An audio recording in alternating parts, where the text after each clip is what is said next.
বিকেলবেলায় চটপটা কিছু খেতে ইচ্ছে করলে বা হালকা ফুলকা টিফিনে অথবা সন্ধেবেলায় চায়ের সাথে স্ন্যাক্স হিসাবে খাওয়ার জন্য দুটো রেসিপি তোমাদের সাথে শেয়ার করব, যেগুলো তৈরি করাও যেমন সহজ আর খেতে অনেক বেশি সুস্বাদু।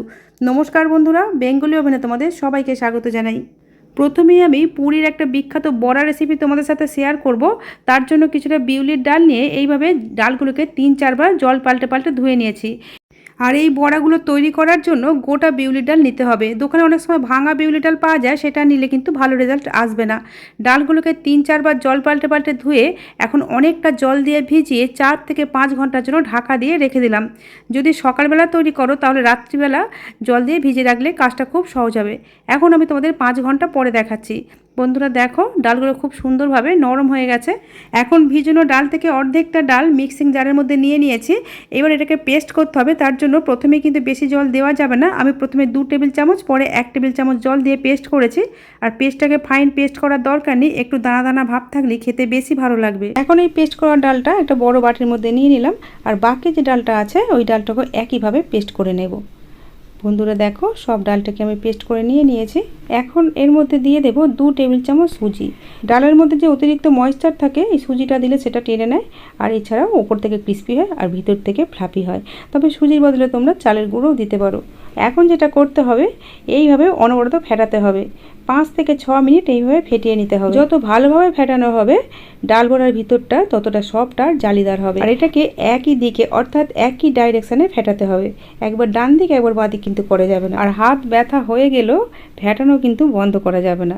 ভালো কিছু খেতে গেলে এটুকু পরিশ্রম তো করতেই হবে। ফেটাতে ফেটাতে এটা অনেকটা হালকা লাগবে আর কালারটাও অনেকটা হালকা হয়ে যাবে। 4-5 মিনিট ফেটাবার পর বাটিতে একটা জল নিয়ে এরকম একটু ব্যাটার দিয়ে দেখতে হবে। যদি ব্যাটারটা জলের উপর ভাসে তাহলে জানবে ফেটানো হয়ে গেছে। সুস্বাদু মুচমুচে বড়া ভাজার জন্য ব্যাটার একদম রেডি।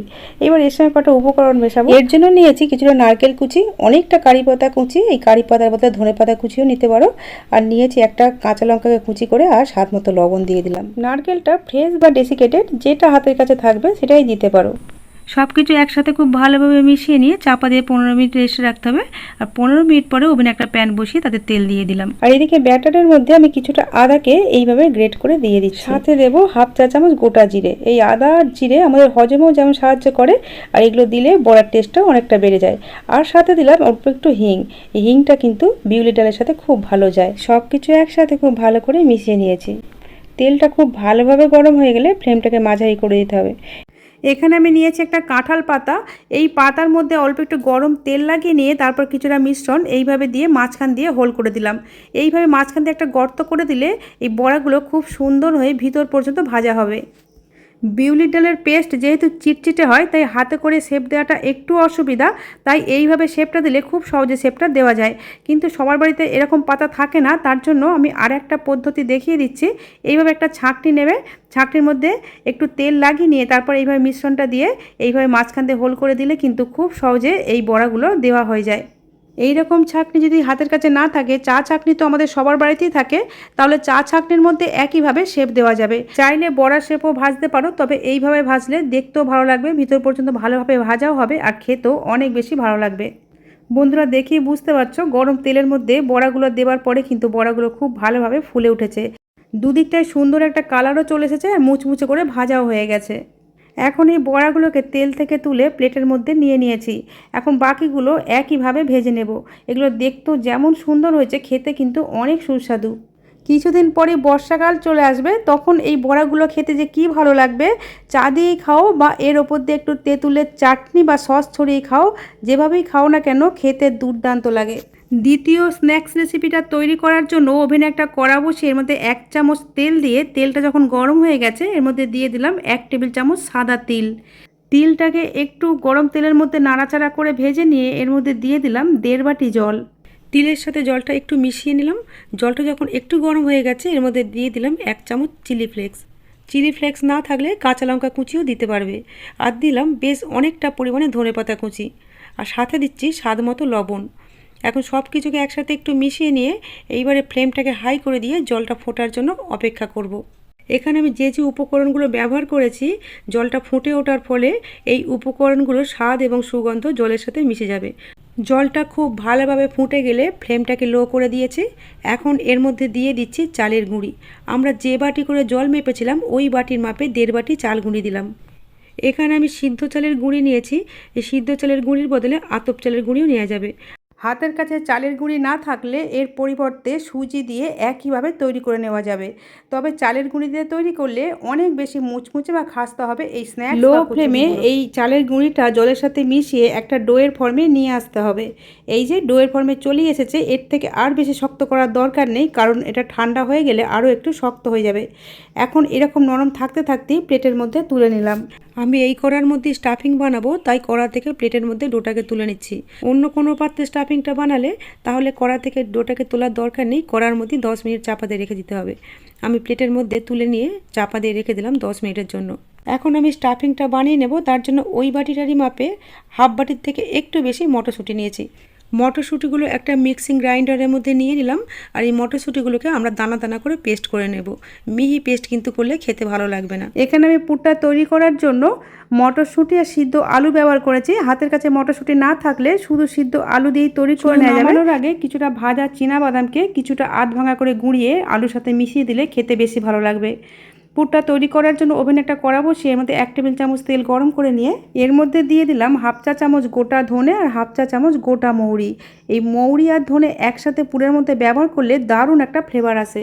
ধনে আর মৌরিগুলোকে একটু ভেজে নিয়ে এর মধ্যে দিয়ে দিলাম অল্প একটু কাঁচা লঙ্কা কুচি আর সাথে দিলাম কিছুটা গ্রেট করা আদা। এই আদা আর কাঁচা লঙ্কাটাও তেলের মধ্যে অল্প একটু ভেজে নিতে হবে। এগুলোকে অল্প একটু ভেজে নিয়ে এর মধ্যে দিয়ে দিচ্ছি দানা দানা করে বেটে রাখা মটরশুঁটি। এই মটরশুঁটিগুলো খুব ভালোভাবে লো টু মিডিয়াম ফ্লেমে একটু ভেজে নিতে হবে। অল্প একটু ভাজা হয়ে গেলে এর মধ্যে দিয়ে দিলাম গ্রেট করা সিদ্ধ আলু। এখানে 3টে সিদ্ধ করা আলুকে খোসা ছাড়িয়ে গ্রেট করে নিয়েছিলাম। এই আলুগুলোকে হাত দিয়ে মেখে বা ম্যাশারে ম্যাশ করেও নেওয়া যাবে। মটরশুঁটির সাথে আলুটাকে একটু ভাজা ভাজা করে নিয়ে এর মধ্যে দিয়ে দিচ্ছি স্বাদ মতো লবণ আর কালারের জন্য দিয়ে দিচ্ছি অল্প একটু হলুদের গুঁড়ো। স্বাদটাকে আরও একটু বাড়াবার জন্য এর মধ্যে দিয়ে দিলাম 1 চা চামচ জিরে গুঁড়ো। এর মধ্যে আর কোনো মশলাই আমি অ্যাড করব না, এগুলোকে খুব ভালোভাবে মিশিয়ে নিচ্ছি। এইভাবে একদিন পুর বানিয়ে দেখো, পুরটা খেতে দারুণ টেস্টি হবে। আবারও বলছি বন্ধুরা, হাতের কাছে মটরশুঁটি না থাকলে শুধু আলু দিয়েই কিন্তু পুরটা একইভাবে তৈরি করবে, খেতে দারুণ হবে। নামানোর আগে কিছুটা কুচানো ধনে পাতা আর একটু পাতিলেবুর রস দিয়ে দিলাম। এগুলোকেও খুব ভালোভাবে মিশিয়ে নিলাম। সব শেষে মেশাবো একটা গোপন উপকরণ, যেটা মেশালে এই কচুরি বা টিফিনগুলো অনেকক্ষণ ধরে মুচমুচে বা খাস্তা থাকবে। দিলাম 1 টেবিল চামচের মতো চালের গুঁড়ি। এই চালের গুঁড়ি না থাকলে সুজিও দিতে পারো। চালের গুঁড়িটা দেবার কারণে এই পুরটার মধ্যে যে এখনও অতিরিক্ত ময়েশ্চার রয়ে গেছে সেটা কিন্তু অ্যাবজর্ব করে নেবে, তার ফলে এই টিফিন বা কচুরি রেসিপিগুলো অনেকক্ষণ ধরে খাস্তা থাকবে। এদিকে চালের ডোটা যে ঢাকা দিয়ে রেখে দিয়েছিলাম 10 মিনিট পরে, ঢাকাটা খুলে ডোটাকে একটু মেখে নিতে হবে। ডোটা মেখে নেওয়া হয়ে গেলে নিজের পছন্দের সাইজের লেচি কেটে নিতে হবে। আমি এখানে লেচিগুলো খুব বেশি বড় বা খুব বেশি ছোট করিনি, মাঝারি সাইজের লেচি কেটে নিয়েছি। তবে লেচিগুলো কাটার আগে হাতের মধ্যে একটু চালের গুঁড়ি বা আটা বা ময়দা লাগিয়ে নিলে লেচিগুলো কাটতে সুবিধা হবে, হাতের মধ্যে লেগে যাবে না। এদিকে তৈরি করে রাখা পুরটাও ঠান্ডা হয়ে গেছে। এই পুরটাকেও আমরা এইভাবে কিছুটা করে অংশ নিয়ে বল পাকিয়ে নিচ্ছি, যাতে প্রতিটা রেসিপির মধ্যে আমরা সমান মাপের পুর দিতে পারি।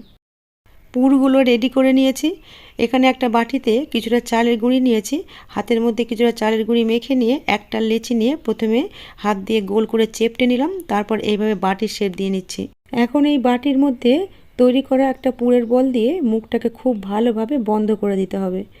মুখটা ভালোভাবে বন্ধ হয়ে যাবার পর তারপর এইভাবে হাত দিয়ে ঘুরিয়ে ঘুরিয়ে এটাকে চেপটে দিয়ে এইভাবে খুব ভালোভাবে তৈরি করে নিতে হবে, যাতে কোথাও কোনো ফাটল বা ক্র্যাক না থাকে। আর এই কাজটা কিন্তু খুব সহজেই হয়ে যায় যদি ডোটা একটু নরম করে তৈরি করা যায়। এই জন্যই ডোটা একটু নরম থাকতে থাকতে নামাতে হবে। ডোটা শক্ত হয়ে গেলে কিন্তু মুখটাও সিল করতে একটু অসুবিধা হবে আর ভাজার সময়তেও কিন্তু ফেটে ফেটে যাবে। ডোটা তৈরি করার পরে অল্প একটু অংশ নিয়ে এইভাবে পাকিয়ে দেখে নেবে। যদি দেখো খুব ইজিলি তৈরি করা যাচ্ছে এবং গায়ে কোনো ফাটল আসছে না, তাহলে জানবে ডোটা একদম পারফেক্ট হয়েছে। আর যদি দেখো গায়ে ফেটে ফেটে যাচ্ছে, তাহলে অল্প একটু গরম জল দিয়ে ডোটাকে আরেকটু মেখে নরম করে নেবে। আর এগুলো বানানোর সময় বাটিগুলো কিন্তু খুব বেশি পাতলা করবে না, অল্প একটু মোটা রাখবে। যেহেতু এগুলো চালের গুঁড়িতে তৈরি, এমনিতে কিন্তু ওপরটা খুব খাস্তা আর মুচমুচে হবে, তাই ওপরের অংশটা একটু মোটা থাকলেও খেতে কিন্তু বেশ ভালো লাগবে। আর এইভাবে তৈরি করে কিন্তু কোনো জিপলক ব্যাগে বা এয়ারটাইট কন্টেনারে ডিপ ফ্রিজে যদি রেখে দাও তাহলে 5 থেকে 7 দিন খুব ভালো থাকবে, নষ্ট হবে না। আর যখনই খেতে ইচ্ছা করবে ডিপ ফ্রিজ থেকে বের করে ভেজে নিলেই হবে। এই রেসিপিগুলোকে চালের গুঁড়ির কচুরিও বলতে পারো। আমি এগুলোকে ভাজার জন্য ওভেনে একটা প্যান বসিয়ে তাতে কিছুটা তেল দিয়েছি, আর যেগুলো তৈরি করতে এখনও বাকি ছিল সেগুলোকে তৈরি করে নিচ্ছি। এগুলোকে ডুবো তেলে ভাজতে হয় না, এইভাবে অল্প একটু তেলে স্যালো ফ্রাই করে নিলেই হবে। তবে তোমরা যদি এইভাবে তেলে না ভেজে খেতে চাও তাহলে কিন্তু পুলি পিঠার মতো ভাপে সিদ্ধ করেও খেতে পারবে, সেগুলোও খেতে কিন্তু অসাধারণ লাগে। আমি এখানে পুর হিসাবে আলু আর মটর ব্যবহার করেছি, তোমরা চাইলে কিন্তু ছোলার ডাল বা মটর ডালও পুর হিসাবে ব্যবহার করতে পারো। তেলটা গরম হয়ে গেলে প্যানের মধ্যে যতগুলো ধরেছে দিয়ে দিয়েছি, আর ফ্লেমটাকে এখন মিডিয়াম টু হাইতে রাখতে হবে। লো ফ্লেমে ভাজলে রেসিপিগুলো অনেকটা পরিমাণে তেল টেনে নেবে, আর হাই ফ্লেমে ভাজলে ওপরের পোর্শনটা খুব তাড়াতাড়ি লাল হয়ে যাবে, ক্রিস্পি হবে না ভিতর পর্যন্ত। দেখেই বুঝতে পারছো বন্ধুরা কচুরিগুলো কতটা ফুলে গেছে। কচুরিগুলোর নিচের পোর্শনটা যখন হয়ে গেছে তখন উল্টে দিয়েছি, উল্টো দিকটাও একইভাবে ভেজে নেব।